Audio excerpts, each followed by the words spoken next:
whoever sent me that message, but I don't know whether it's what's the schedule look like these days, but I'm happy to and more importantly, very humble to step in the shoes of Tammy. I have no story about a mice that turns into a dog, but happy to explore any of the issues as well. And I was asked also at a fairly short notice to reflect on a product that we've developed here at GovLab, which is the periodic table of open data. And I will share with that very quickly because we only have 20 minutes left, what the highlights are. But it also builds upon an issue that we discussed yesterday when I was on a panel with regard to measuring open data, where and especially measuring the impact of open data, where I made the argument is that there's a famous saying that it takes a village to raise a child, and that my view, the more work I do on open data, it also takes a village, if not a town, to actually make sure that open data delivers on the promise and the value it can generate. And so that's really what we've tried to analyze on what are the elements that makes a difference, and can we bring them together so that we don't talk about just the impact of open data, but that we also talk about what makes a difference in order to make sure that open data does make an impact if we go the extra mile as well. So why don't I quickly share my screen if I manage to do so, and be without embarrassing myself. And I hope you can see my screen here. But for those who don't know, I'm Stefaan Verhulst. I'm the co-founder of GovLab, or Governance Laboratory. And so we are an action research center here in New York, but we do work globally. And our mission is to transform the way we make decisions in society, i.e. how we govern, how we design public services, how we go about solving public problems, leveraging new tools and new technologies. And specifically what that has meant for the last 10 years is that we have focused on what we call two important assets. On the one hand, people. So we do a lot of work around leveraging citizens in new ways, trying to understand who knows what in society, and then tap into that supply that quite often is unrecognized in order to bring it to the policy cycle, which we quite often call collective intelligence. And then the other asset, surprise, surprise, is data, where we try to understand and work with countries worldwide and with cities worldwide and organizations on how can we leverage data to transform the way we make decisions, i.e. making it more legitimate, but also more effective as well. And the big realization, of course, if you start working around data for governance or for policy making or data for good, is that you actually do need to have access to data in order to leverage it. And so that's where we started working a lot more on opening up data, because from our point of view, the real challenge is not just to prevent the misuse of data, but the real challenge is to actually prevent the misuses of data, because we cannot find a way to provide access to data that is already being collected and then start using it for another purpose, i.e. opening up data. Now, we have a whole range of initiatives in that space, and I'm not gonna bore you with a lot of propaganda from our part, but we have something called the Open Data Policy Lab, where we try to really think in terms of what are the policies that can accelerate and what are the actions that can accelerate opening up data. And in this context, obviously, it also implies opening up government data, but we also do a lot of work on opening up privately held data, which from my point of view is actually the next frontier. We also do a lot of work on opening up research data, which of course fits under the rubric, as what Tammy has also alluded to, the rubric of open science and the FAIR principles as well. Now, as a result of some of our work, we also started looking more and more on actually what is the value proposition of open data, and can we actually start documenting that as such. And some of you might have heard me also say yesterday is that I think the data community actually should become more data-driven in how they go about leveraging and opening up data. I always make the bad joke is that the data community is the least data-driven community that I've worked with, because they actually don't really measure what the impact and what and how data is being used, or what the value of data could be. And so to address that, we started something called the Open Data Impact Initiative, where we have documented numerous case studies and basically, anyway, came to the four big areas of impact, whether it's about improving governance, whether it's about empowering citizens, whether it's about creating economic opportunity or other societal opportunities, and whether it's about solving public problems. And I'm not going to go into detail on how that manifests itself, but it suffices to say is that there is, of course, a clear value proposition beyond the traditional, quite often meaning behind open data, which was all about establishing accountability within government. And we've seen that by making data open, you can actually see a whole range of use cases, a whole range of evidence, a whole range of value propositions as such. And that also became manifest during COVID-19. We've done a lot of work on data for COVID-19 worldwide, and open data played a key role there as well, especially as a means to communicate what was the real situation as it relates to COVID-19. And again, yesterday there was a discussion about the role of open data vis-a-vis misinformation, and we saw that open data actually was a really important tool to counter misinformation during a time of a pandemic. But what we started to do, because anyway, there's no shortage of, well, there is some shortage, but there's a lot of descriptive analysis, right, with regard to the impact of open data, i.e. what is the impact, and do we see a correlation? What we try to do is also become more diagnostic in order to become prescriptive, by which we mean we actually try to understand, well, what made a difference? Why is it that that initiative had an impact and that initiative failed to have an impact? Or that country is highly successful as it relates to leveraging data to improve decision-making versus other countries where they also have open data, but they don't have the kind of impact that one can anticipate. And so across, anyway, now we have, anyway, about 50 detailed case studies where we try to really distill what made a difference. We tried to come up, and we put that in several books. So these are just 2 books that we published around the impact of open data, whether it's in the globally or in the South or in other areas as well. But what we tried to do was to really try to distill what are the elements that make an effective, responsible, and sustainable open data initiative. And of course, if we start talking about elements, we start talking about a periodic table. And so what we tried to do was to bring all those elements together and created the periodic table of open data, where in some kind of a visual environment, you can actually see what are all the elements that need to be taken into account in order to explain the outcome and the impact, but also subsequently, and that's what we've released about 2 months ago, we can then turn that into a checklist of have you considered X when you are starting to implement open data. And as with other periodic tables, of course, it comprises of a set of categories, and it comprises of a set of elements within those categories. And basically, we've identified 5 big categories of elements that one needs to consider. And you can also see this as more of kind of the stack of open data, or the layers that determine success with regard to open data. And the first category is around problem and demand definition.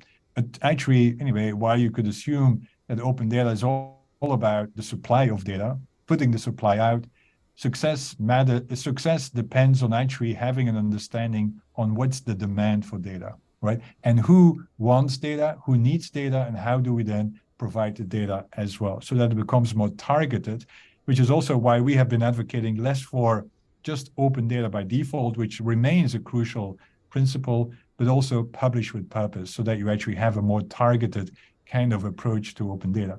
Second is then capacity and culture, meaning you can have, anyway, great open data, but if no one is there that actually can leverage the data, or there is no culture of becoming data-driven, then obviously it's going to be an uphill battle with regard to having open data become impactful. Governance and standards. I think there was already a discussion about also semantic data, ontologies, FAIR principles. I think it's important to have those kinds of standards in place and those practices in place as well. And then, of course, by the end of the day, a lot of this is really about people. It's about who actually drives this and what are the partnerships that need to be established, because we do believe that a lot of the value doesn't get created by just someone pulling data from a portal, but it's really about working together on trying to answer a question, whether it's, for instance, working together on trying to answer a question such as what's happening in the arts on day X, for instance, which is, of course, a question that can be automated if you have a knowledge graph, as we've seen before. And then it's, of course, not just about what is the value, but also how do we prevent risk, because there are risks involved in opening data, but there are also risks involved in opportunity costs to actually not figure this out. And so these are the 5 categories. For each category, we have then a set of elements that we feel are important to consider, such as, for instance, what are the benefits that we seek to establish with data? What are the data that we have? Do we actually have an understanding on what data is not being shared versus data that is being shared vis-a-vis the demand that is out there? Do we understand what is the ecosystem in which we're going to release the data? Do we have a clear sense of their characteristics? Do we have personas that we are optimizing the data release for? Do we have a clear sense on priorities, problem priorities that we want to release data for? One initiative that some of you might know that we've developed within that context is something called the 100 questions, because I became very frustrated working on open data that everyone was talking about the data, but not about the questions that actually should be prioritized, for which we then subsequently can release data. And so what are those problems? What are those questions that you want to optimize the release of data for? Because once you have that in place, it's very likely that demand and supply will be matched in a far more successful, meaningful, and impactful way as well. And then, of course, I heard some of you introducing yourself that you are, of course, working on UX. And I think user research and UX is very important within the open data space, but quite often also ignored as well with regard to how do we actually provide access to data and what's the user experience as such. So that's the first category. The other category is really about capacity and culture. Culture really means that you need to have the buy-in for releasing data, which also means that you need to have top-level kind of vision on what open data can do. But it also, of course, means that you not only need human infrastructure, but also data infrastructure. You need data literacy, issue salience, i.e. do we actually know what are the issues that we seek to address? And also, of course, resource availability, because the key challenge that we've seen over and over again is that open data gets released with big enthusiasm and with big hopes, but then, of course, it gets starved down along the way because there was no sustainability model, no resources available for keeping open data going as well. The other category, well, and the other elements, which is one that I want to feature, is which I also discussed yesterday, is that it actually is important to also have a social license for releasing data. And by which we mean is that there is a clear understanding that open data is shared in alignment with people's expectations, especially if it's, of course, involves possible personally identifiable information, which I realize, of course, quite often has never been made fully open. But even if it's closed and if it's limited, then you still need to have a social license, because we're talking about reuse of data. And so data that was reused for other purposes, and quite often one only receives consent for one particular kind of use. And then governance and strategy, again, I don't need to elaborate on here, but it goes from licensing to quality of the data to ultimately, do we have any contracts and agreements that need to be in place as well? And of course, what are the standards? And then we need to think about personnel. Who are the data stewards that actually will make this difference?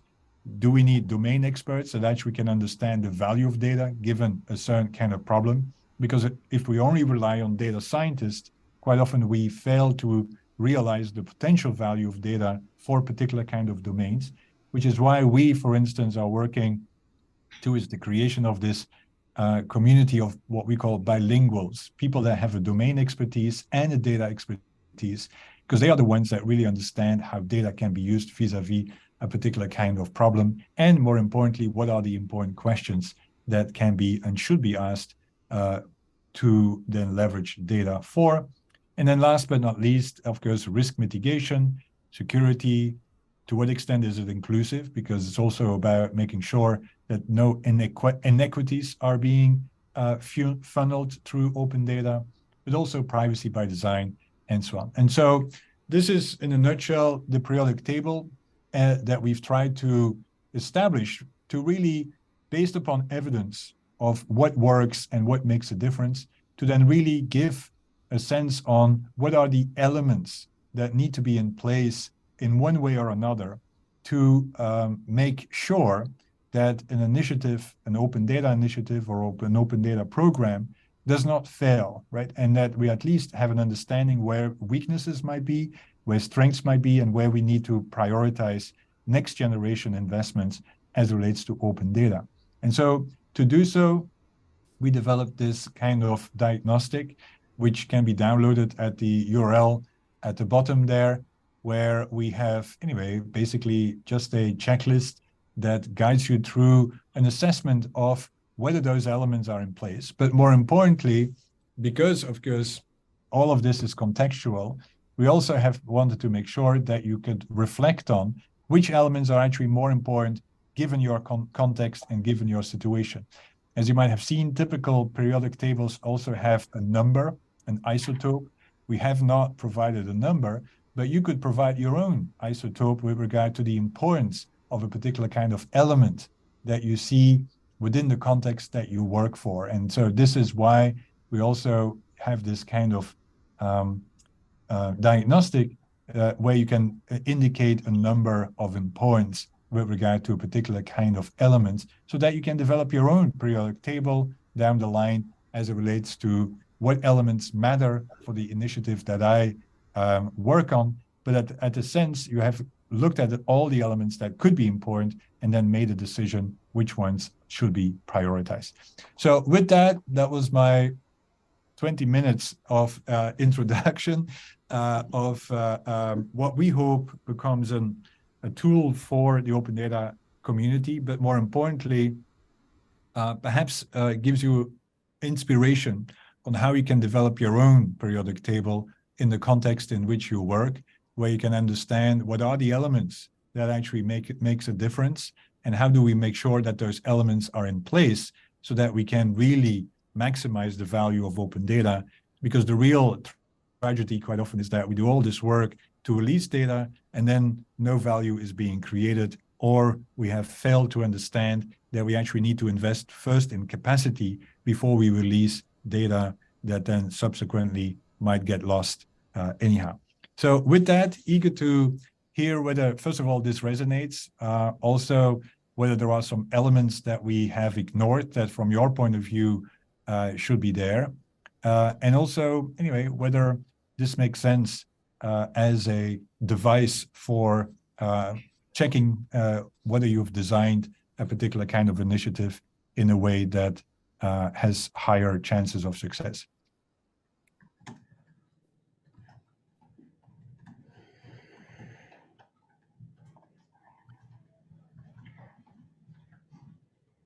It's a very timid crowd there. Yeah. It's like a standoff now. Yeah, Sarah from the government of Yukon. Yeah, when you mentioned the UX component, that's something that's been resonating for me around this whole conference. And, you know, we spend a lot of time focused on the website and other elements of sort of the government's public-facing sort of side in the digital realm. And open data, I just realized that we don't really have a UX strategy around it. And that's definitely something that we're going to need to work on. And I was really interested to attend this presentation to hear about the work that you guys have done. And I think it's actually, I think there's a lot we can draw from it moving forward. Slight caveat, we only have one UX manager for the whole government right now. So, but I think this is definitely an important. Well, we have one, you have one, so that's progress, yeah, yes. Yeah, exactly. So thank you. Frédéric Julien, Canadian Association for the Performing Arts. The capacity element resonates a lot with me. Capacity issues are major in the performing arts, and honestly, I have no idea how we can overcome them. They're just a reality that we have to cope with. So we may always score low on that element, but we still have to go forward nonetheless. But I hear no, your I think I think capacity has always going to be anyway an issue, but I think you also need to quite often segment the types of capacity that are that makes a difference. And frankly, quite often the real important capacity that is quite often missing in organizations that we have seen is just the capacity and the permission to ask questions. Because data is nothing, anyway, not much more than a device to answer questions, right? And I think the value of data depends on the questions we ask, right? And I think if you would invest in just what's the capacity to just formulate the questions for which you know if you would have an answer, you would be able to do things differently, for instance.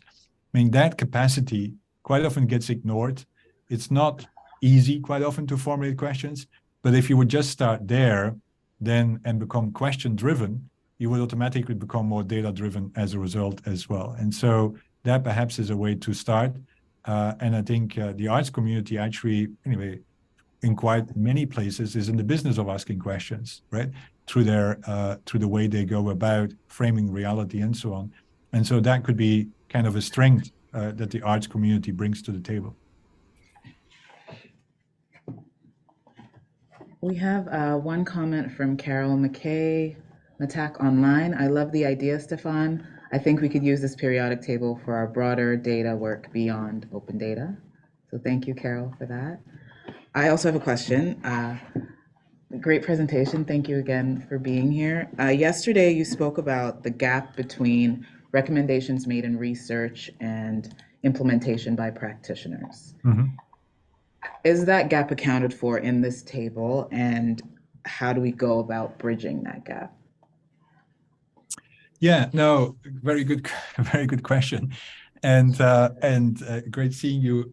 And the so yeah, I'm frustrated with the current research on open data vis-a-vis the practice and the way it informs practice and vice versa, right? And I think what we've tried to do as an action research center, right? So that's always how we then position ourselves somewhat different, perhaps, is to actually work with partners and really try to understand what elements that they need to know with regard to open data so that it can actually inform their practice, no matter how they then subsequently use it. And unfortunately, a lot of the periodic table that the insights and the elements that we have identified from the periodic table are based upon some of our work, but which got validated through the academic research or the research community as such, but never brought to the table and together as we have tried to do. And this is not about, anyway, this is, anyway, propaganda about what we try to do. But as I mentioned yesterday, there's a lot of research, but it's never brought together, right, in a way that then can say, look, now the state of evidence about open data is this, right? It's a bit piece here, a piece there. It's quite often, meaning the real frustration is that quite often research on open data is published in closed journals, which is a total paradox.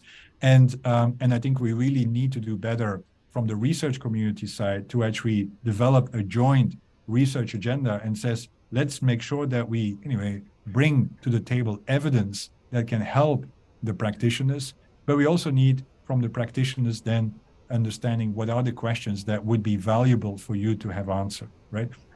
And it's very interesting to see, meaning each time when I go to an open data conference, I hardly ever, and perhaps this might be different, I hardly ever meet the researcher, the academic researchers that are actually studying open data.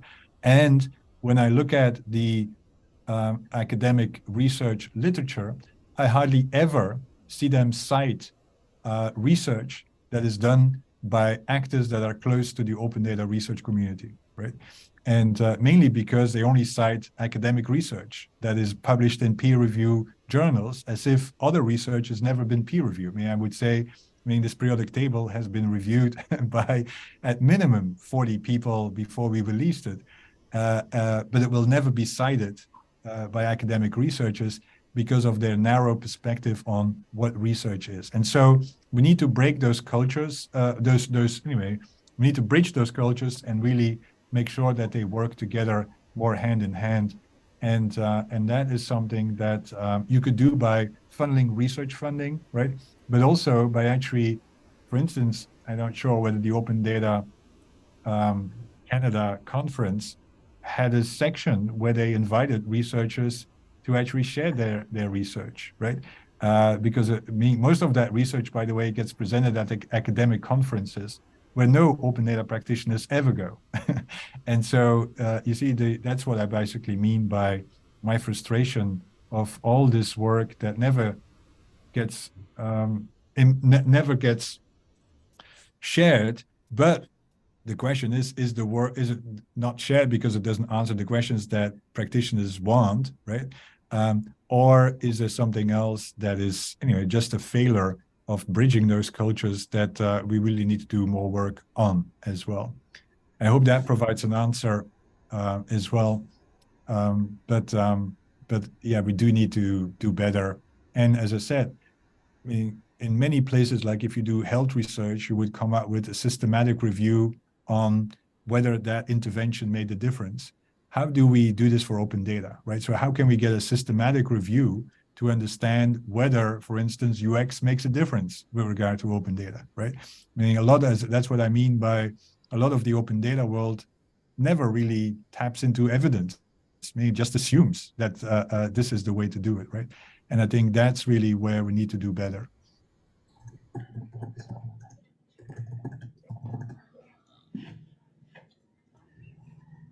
I have a question here, Viet from Synapse NGO, leveraging data for the arts. How would you ensure sustainability? Because if, for example, you're creating data which is too specific for a specific question, but question evolves and always new questions, how would you find the balance between developing something too specific and by the time you're generating data, maybe the question is not relevant anymore, or there's new ones? Yeah, no, well, that's a good question. It goes back to, anyway, if we don't have a question and we assume that the data will answer a question, then that's really kind of wishful thinking, right? Which is why I think it's important to at least optimize at the beginning the release of your data for a set of priority questions that you know, if answered, you would create value, right? And you would actually really try to advance our understanding of societal challenges, for instance. Now, obviously, how then that remains relevant over time. Now, obviously, once a question gets answered, then automatically you will have other questions that emerge from that. And so that's how, of course, you can then respond and have an agenda.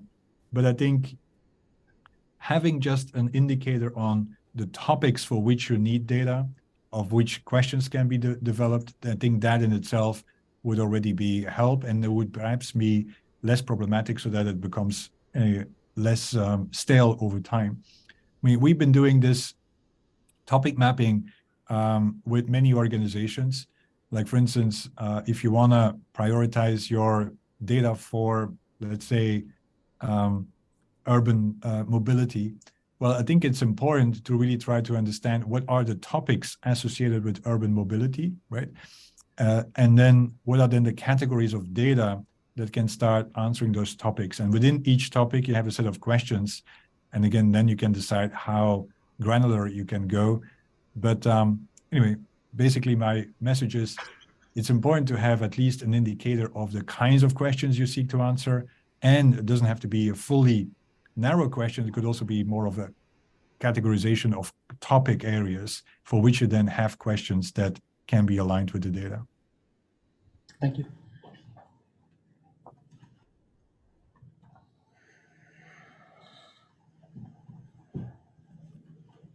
All right, with that, I think we've come to the end. I do have to run here as well. I think we had half an hour. But pleasure seeing you all.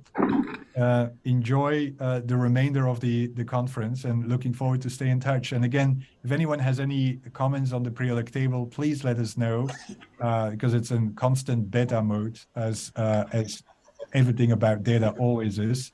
And also, if you can, any suggestions for improving the UX of our periodic table, always welcome as well.